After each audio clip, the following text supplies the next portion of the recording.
Okay, so the Apple event just happened. We got news on the latest iPad as well as news on the Apple Pencil. I'm going to go over all of it with you guys as well as give my opinions on the stuff as we go along. First, let's start with the iPad Air. Okay, we actually got some info on the iPad Air. The first bit of info is that we are both getting an 11-inch and a 13-inch iPad Air liquid retina display, of course, but the front-facing camera, whereas I don't know if you guys can see right now, but on this version of the iPad, it's on the side.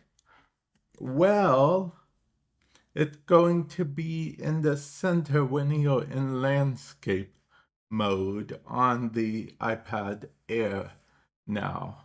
So that is a very good change. Also, a change worth noting, the iPad Air, both the 11-inch and the 13-inch, are getting the M2 chip.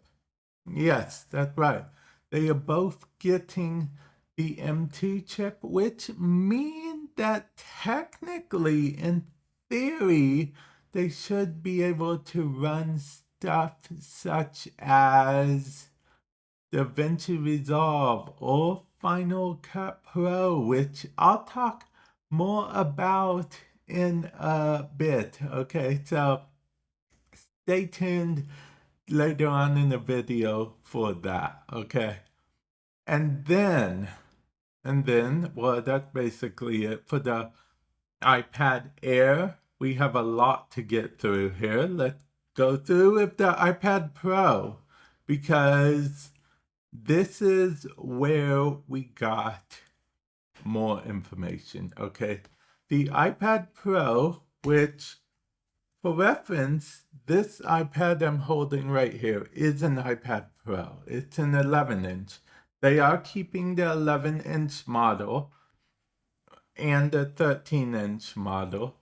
They're making it thinner though, so it will be way thinner than this. I don't know if you guys can see this, but it's pretty thick comparison wise.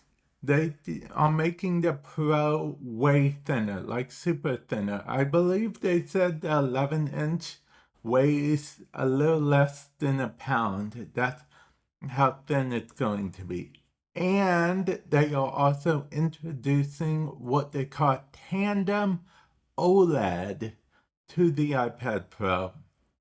How they actually mentioned it, they mentioned that it was like two OLED displays stacked on each other. And if that wasn't enough, they decided M3 isn't nearly good enough for the iPad Pro. So we're getting M4 in the iPad Pro. Yes, M4 as well as a new flash speaker. I mean, not speaker, I misspoke there. Flash for the camera.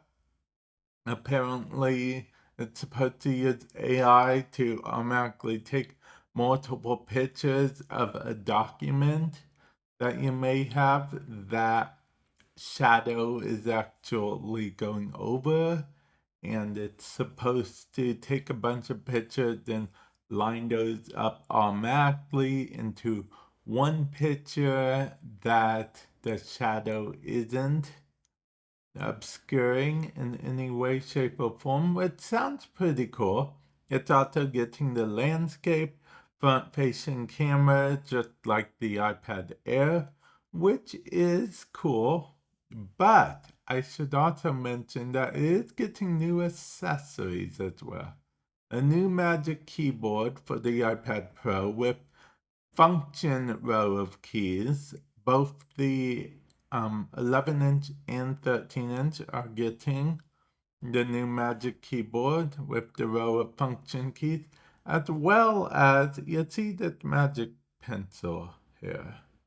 Well, it's obsolete basically. I mean, even more obsolete than it was originally because they're coming out with a new Apple Pencil.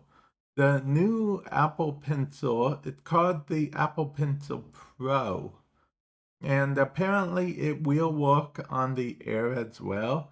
But what makes it Pro is apparently it will have like a gesture feature, AI gesture feature in the tip of it that will let you rotate the angle of stuff you're painting or whatever, as well as it will have Find My built into it. For those of you guys that don't know, Find My is how you can actually locate your Apple devices. Like say you don't know where your phone is, and you have your iPad near you.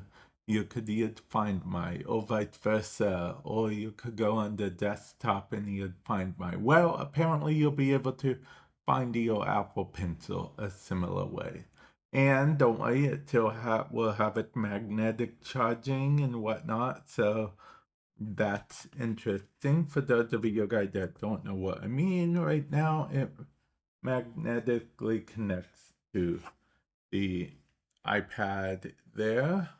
So that's good. They also introduced an iPad 10th gen.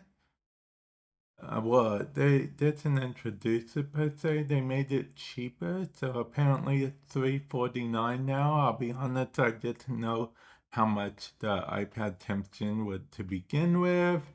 They really haven't done too much with the iPad OS. I think they made some optimization, they said, but the real thing is with the Pro apps, particularly Final Cut Pro. And Logic Pro. They released a Final Cut Pro 2 and a Logic Pro 2. Apparently, Final Cut Pro has, according to them, been built from the ground up to support touch screen for every little thing, which I'll be honest, I'll have to get my hands on to actually see what they mean by that. Yeah. And the Logic Pro 2, I don't know too much about, but they did mention new bass and keyboard player using AI. If that means anything to you guys, I'm glad. Definitely let me know your thoughts on it because, like I said, I don't really know much about Logic Pro myself, and they introduced the Final Cut camera to go with the Final Cut Pro 2, so you can take multicam shots easier or record multicam shots or whatever. So yeah, there's all the stuff to think about with the new iPads coming. There's a quick overview. I think I'm pretty hyped. My current iPad, there's nothing wrong with it at all, but my mind is already thinking that the new one might look cool, might seem cool, might be cool. Let me know your thoughts on everything we talked about, okay? And with that said, I will catch you guys in the future. Later.